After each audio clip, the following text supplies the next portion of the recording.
Can someone guess what is here on screen? Yeah, it is a qalam or pen in Arabic. It's basically a piece of reed, very long piece. This is the original. This is not the original side, obviously. You shave it off, shave the last bit of it, and then you dip it in ink, red ink, just like the one they use for the title there. So this is the instrument for writing traditional Arabic. It's not a ball point pen. It's something like that where the nib is actually has a shape. If you think this was originally a piece of reed, then the back side there is curved, and the front side, since you shaved it, is an edge. So it's something like a crescent, the nib of it. And this is the traditional way of using things to write Arabic. For those of you who are familiar with Arabic, this is just a brief reminder. For those who do not know it, then just have a lovely drawing on the screen. Arabic is written from right to left. You like to have a pointer? Okay. That could be easier. And the laser is good. The first one. This one? Yes. Okay. So we're going here from right to left. It's quite cursive, as you can see. Letters connect together. There are only a few letters that do not connect, and those are only 6. Basically, this is one of them. This is another one. It does not connect in behind to the following one, but it does connect the front, previous one. This is a third. This is a fourth. Here is number 6, and number 7 doesn't appear. Number 6 doesn't appear. Only 5 appear in this code. The other thing that you can see is this is a word.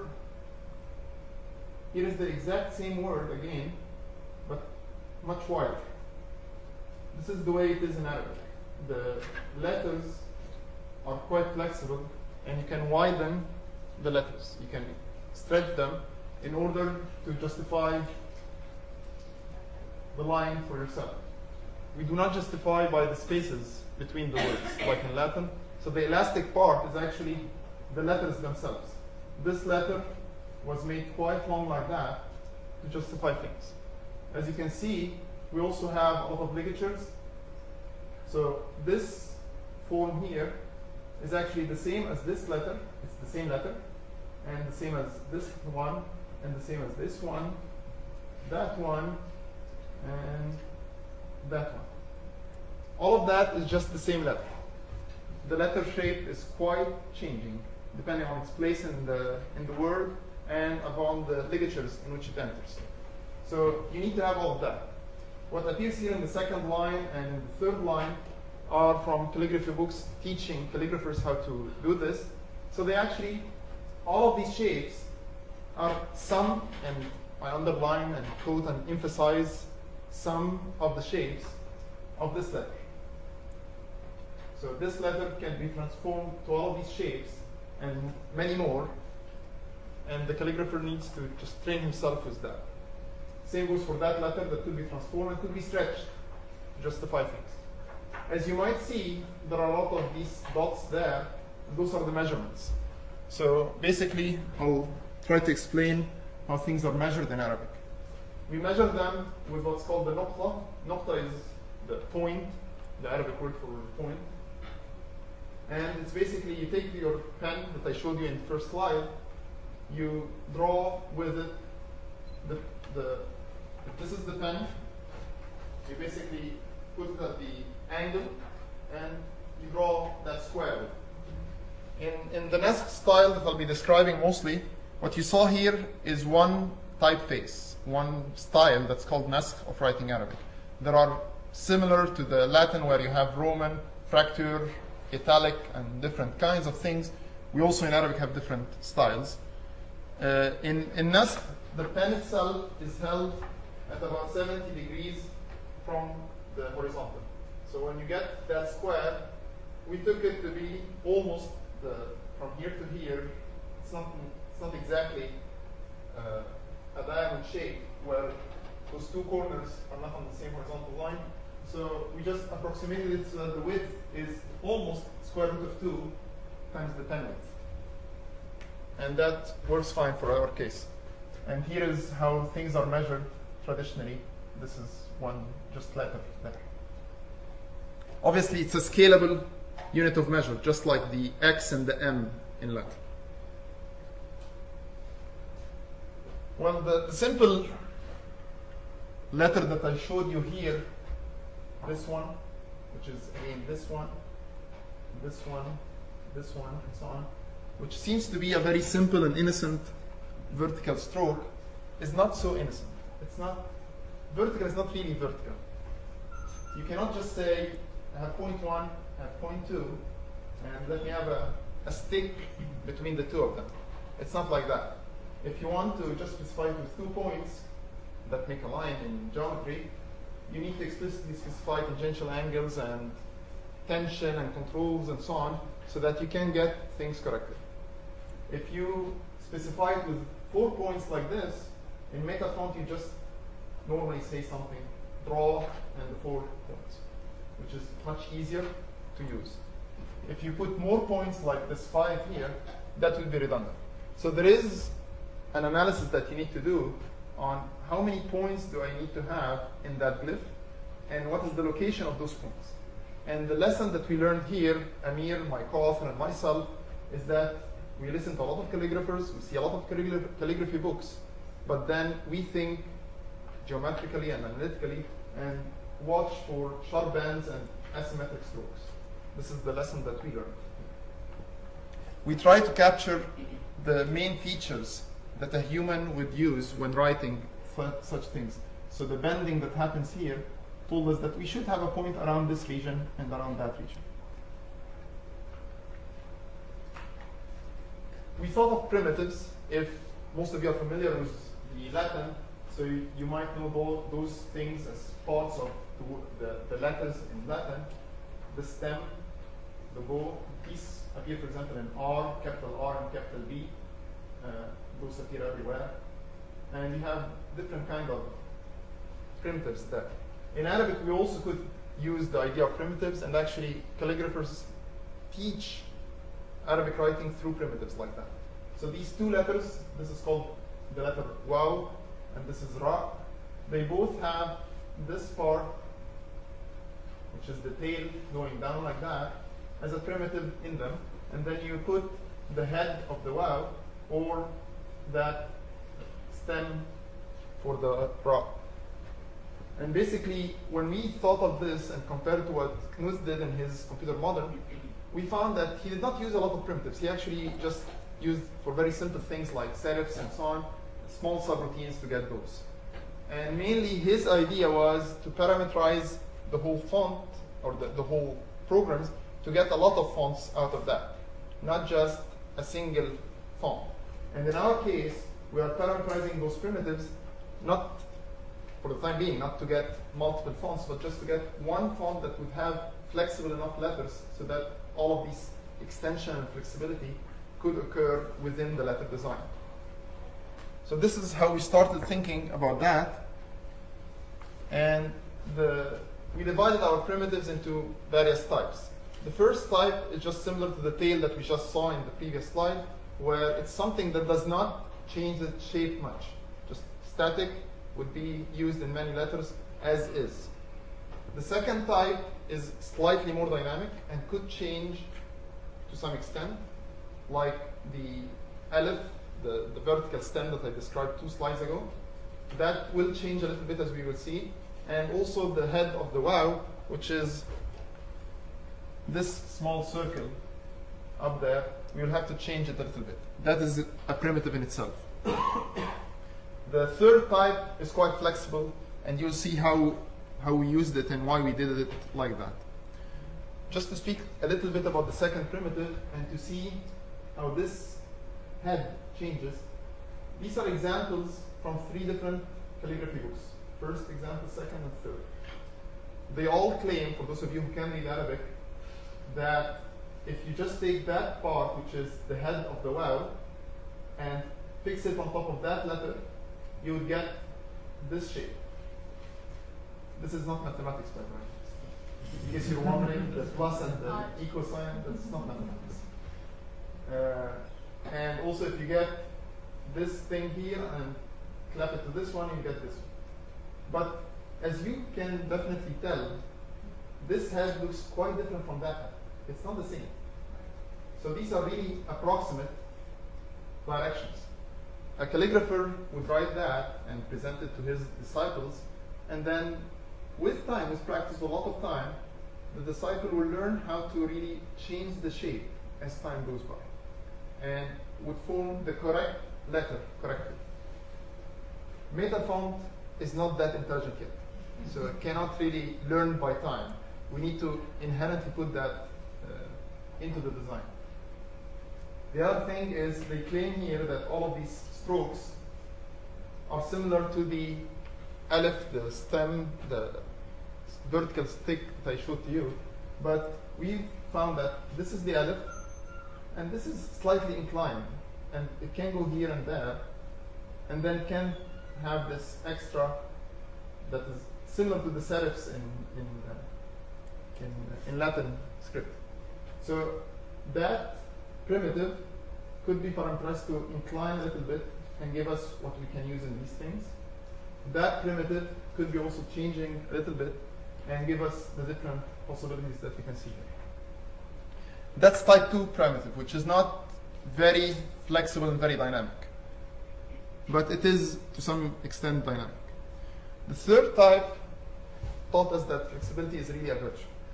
So that thing here, calligraphers claim that this can be used in all of these letters. It's the same thing. It's called casa in Arabic, which translates literally to cup in English. And if you look here, this is quite different than this. This is much wider, and this is slightly narrower. And that's why we had to have some dynamic elongations that happen in all of these primitives. Moreover, as I told you, all of the letters can be quite flexible when you're writing in Arabic, and this is the way we justify the lines. So that simple letter could be stretched, and even more if you wanted, to any width that you wanted it to be, obviously within a maximum limit that calligraphers set, but any intermediate width is allowed, anything in between. It's not just a set of predefined length that you have, it's any width. So that's why we had to differentiate that third type as a much more flexible type.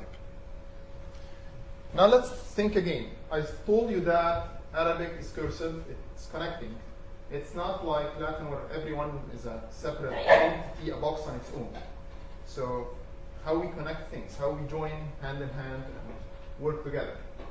The term for the joining elongation is called the kashida, and it is also one of those third type things that could be quite flexible.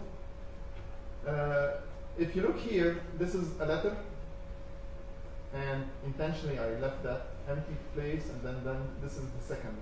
And we want to join them, and we want to have elongation as much as we want, not just predefined or discrete values. Anything that the justification algorithm will tell you to generate for it. We found out that it does not belong to any one of the two letters. It's actually something in between. It belongs to both of them. So we thought of it just dividing it between the two and proportionally elongating it as much as we need in both sides. This leads me to one of my, or Amir, my co-author, and myself, problems with open type. You cannot have in open type things that are quite dynamic like that and change to any width that you want on the fly. It should be to some extent predefined sizes, or at least this is our understanding of how open type fonts would be. But in our case, we envision this to be when justification algorithm decides where to bring the lines and how wide each word should be, it will tell the font, generate for me that width of the glyph and stick it there. We saw that the best open type fonts available in the market for Arabic, those from Decotype in the Netherlands, just define predefined widths for the kashida and stick them in between those two letters. They can stick something in there. And that gives a quite ugly output if you magnify it on a screen like this one, because in that case you'd find that it doesn't really correctly and smoothly connect to the other parts because it's a predefined width. And what happens really when a calligrapher writes, that angle here that is coming in here and how this letter is shaped actually is different from how this should be shaped. If you look at the angles here and here, they are different from the angle here and here because now we have this elongation in the middle. And if you look at how close this opening is versus that opening, it's a different story. So actually, once you start to elongate things, a calligrapher will change the preceding and the following shape and will make them connect with the right angle, with the correct angle, with that elongation in the middle. So if you have predefined width, that will not always connect correctly at the correct angle with those different glyphs that you have for the other characters. But if you have the elongation as part of the definition of this glyph and of that glyph, and once you tell this glyph, I want you with double your width or triple your width or whatever it is, it will change its shape and it will elongate its final side. And this also will elongate to just match it correctly. Things will match in a smooth manner. And then we came to this question. Can someone answer? Answer the question. Thank you. Thank you. You mean? Yeah. Just as Ross Moore he's just saying like that. So in this kind of style, you end up somewhere horizontally.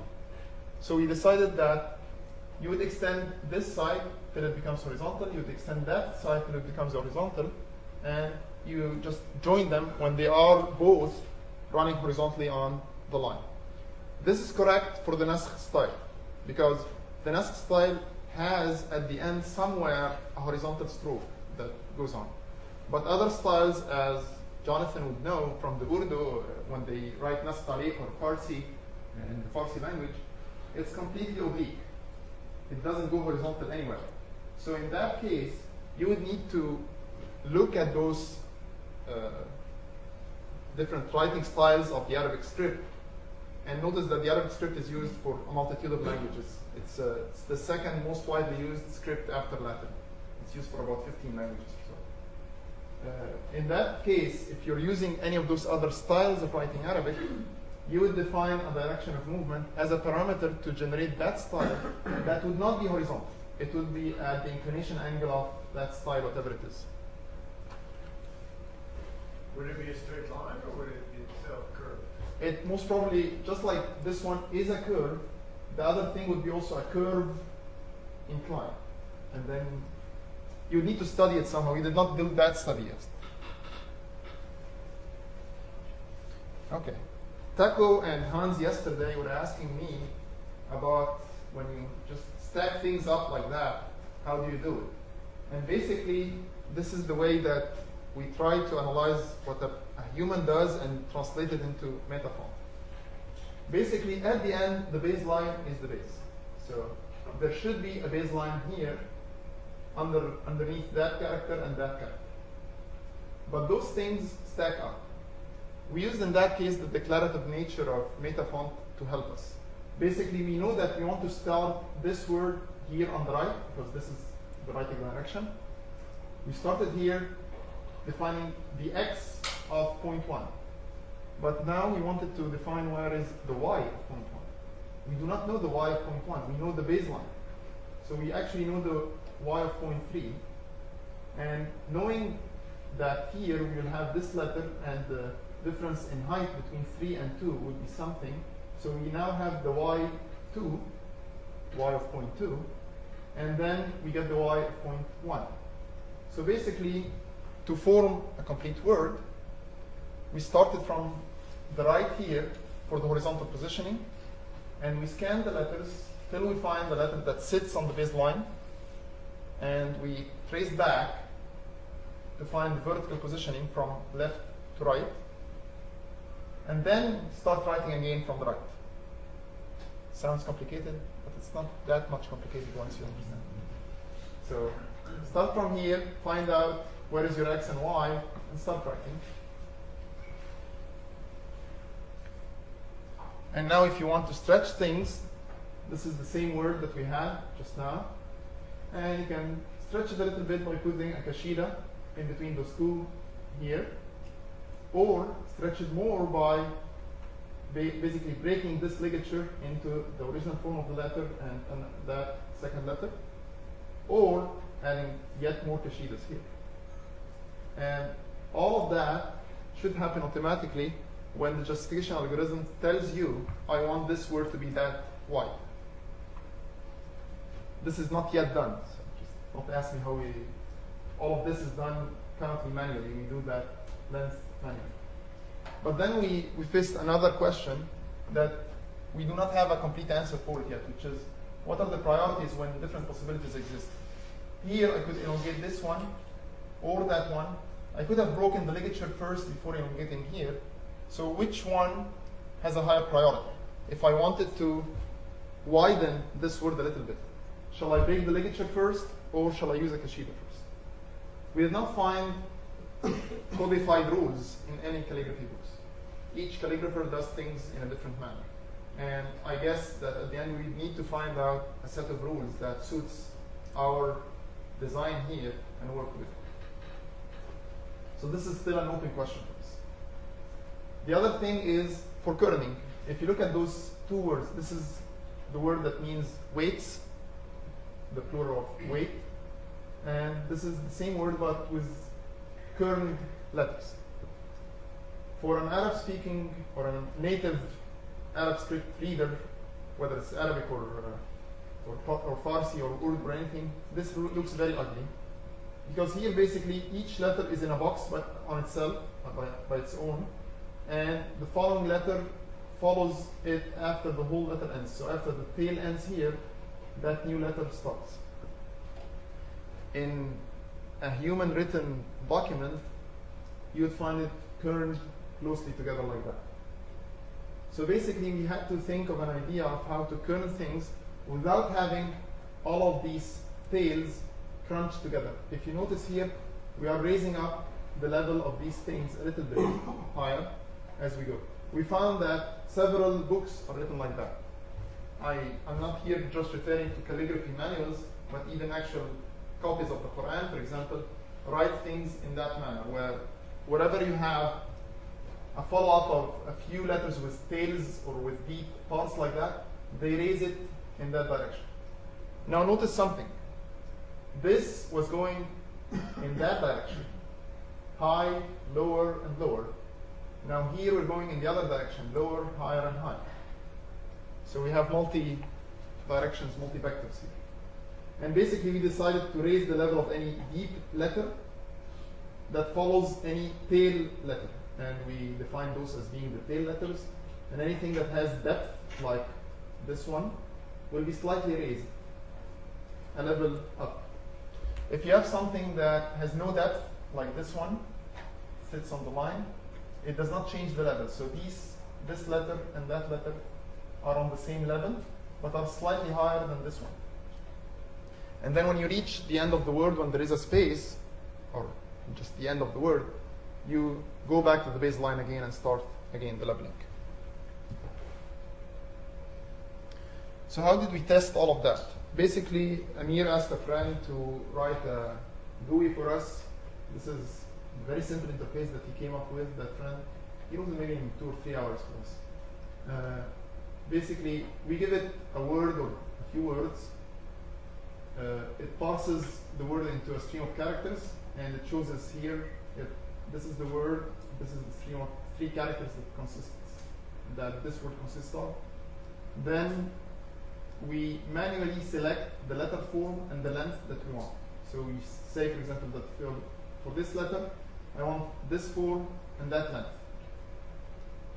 Then we tell it all of the letters, all of the lengths, just write that out. It collects all of the meta font code that we had, puts it in a big file together, calls all of these primitives and functions, and then runs meta font and the DVI viewer. And we can see the output in that case. So basically now, meta font is not running for us to have a single letter, but we are getting complete words out of meta font. by using those primitives that we have. We needed to face the competition and see how we are dealing with those competitive things. So we made a survey of 16 words on a different number of people. It's not a very large community, but it's sort of representative. And basically, we had 3 pages similar to this one. This is only 5 words here and 2 more pages. We asked them to rate your comfort. Tell us if you're comfortable reading that or not. 1 is the lowest, this is bad. 5 is the highest, this is superb. And we just took the mean opinion score.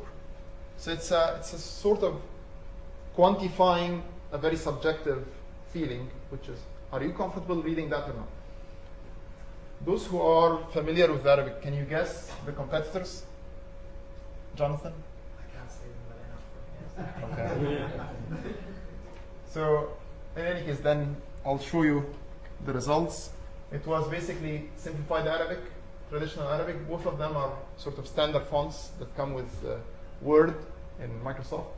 Then Decotype Naskh, which is arguably the best Naskh font available in the market. And then ours here. We did not have in the test things lined up so that you can say this column is ours. We actually randomized things so that the users will not be biased in any way. And the final result is we're getting 3.9 out of 5, Decotype 3.2, 2.4 and 2.3 for the Arabic stuff in Word. The big difference here, we found that kerning makes a very big difference. Users want kerning, and without it, they rate the Word very low. Basically, that weird stuff made a big difference.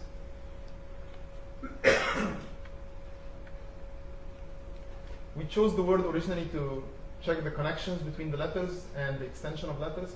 Those also were very important when we analyzed the results, but kerning was the big thing. And unfortunately, Decotype is not yet doing a good job in kerning. Most of the points that it lost were lost on kerning. So what's the next game for us? We're trying to think what will be the future. Instead of having this word here, we want to have it crossed out next conference that they come to and say automatic. But this is not that easy, as you might imagine, because now we need to do 2 things to get it to be automated. One is contextual analysis to find out which shapes do we want given the previous and the following letter, or letters with an S, because in Arabic, with some extreme examples, you can find that the 5th following letter will affect how you should look like. That's one thing. That's just the shape. Second thing is the line justification will tell us the size and whether we are going to use ligatures or not. And giving the tech mentality of thinking of taking the whole paragraph, that will mean you take the whole paragraph till the end, decide on where to bring the lines, decide that now the first line should be that wide. So the first line, the first letter of the first line, you will not know its shape and how it looks like till you finish the whole paragraph. Because you know the shape, whether it's in a ligature or not, and how wide it is after you have decided all of that. I don't think that this is an easy job to do, but this is what we think should be done for a high-quality Arabic typesetting. Jonathan is already laughing because you know how complex it is. The remaining part, when it comes to meta designing, we want all of the possible letters to be finished, all of the different forms. We're not yet, maybe halfway through, but not yet finished. The other thing is the automatic placement of dots and diacritics. If we go all the way up here, these diacritic marks, as you can see, they are not at the same level, and they are not of the same size. They really depend on the letter beneath them, and their size here is much wider, for example, because the letter here is much wider. This is the same letter, and this is the same letter, but the mark here is shorter because the letter is shorter. And the level of this mark here is higher than the level of that mark here because you have yet another mark in the middle. So you want to have all of that, dots and diacritic marks, automatically placed with the correct size that depends on the letter beneath it. And also we did not find an easy way to do that. More things from a calligrapher point of view, those humans are human and they use a lot of tricks. Basically, when they hold the pen, they can move like that slowly, or they can move fast. And they can also pressurize it. When they press, that tip of the pen gets a little bit flatter and spreads the ink more. And if you're doing that with a slow motion, then the ink gets much wider than if you do it without pressing and with a fast motion. That makes the glyphs look different, actually. And they modify the speed and the pressure as they are writing. Shall we model that or shall we just forget it? That's a question for us. We don't know yet whether to do it or not. This is another issue. I asked Jonathan about it yesterday.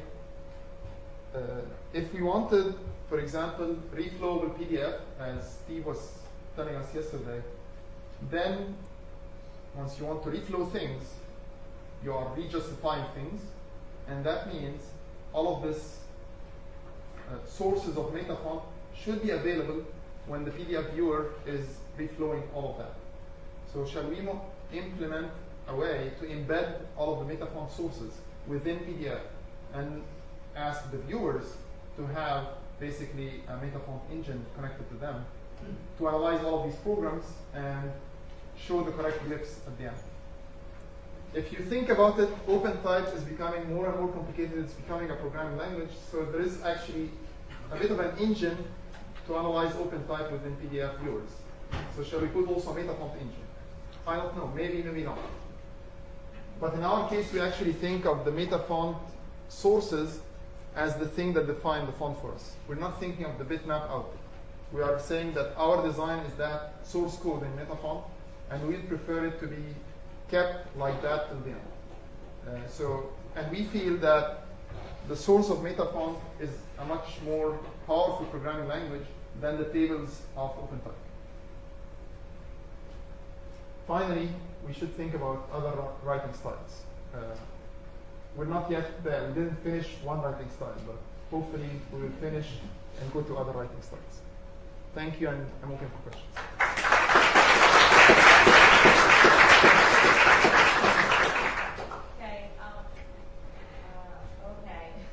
We're already 10 minutes behind. So, who wants to get? Let's Nelson get a question in because he didn't get one in before.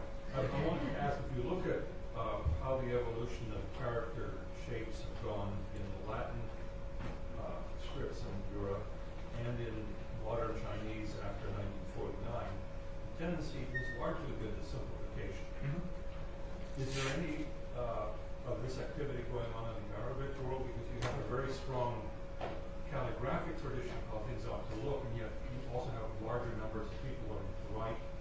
And if people go faster, they take shortcuts, they don't bother with little fancy decorations.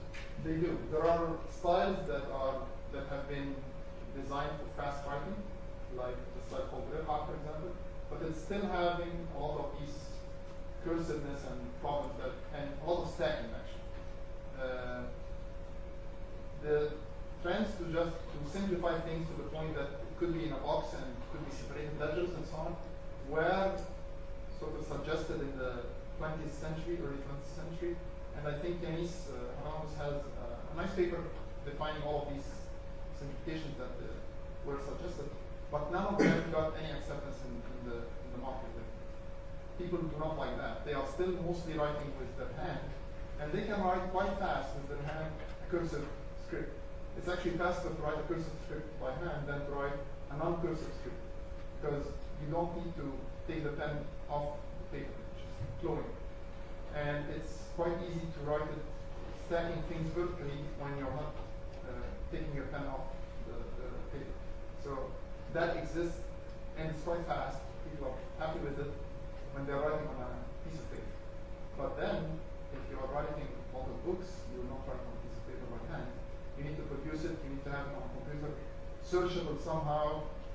You need to present students in classes with forms that they can fill and play with and so on. And all of that, me as an engineer, think of the customer, the user, has the right, and I need to tweak the system to produce what he needs, not tweak the user to fit my system.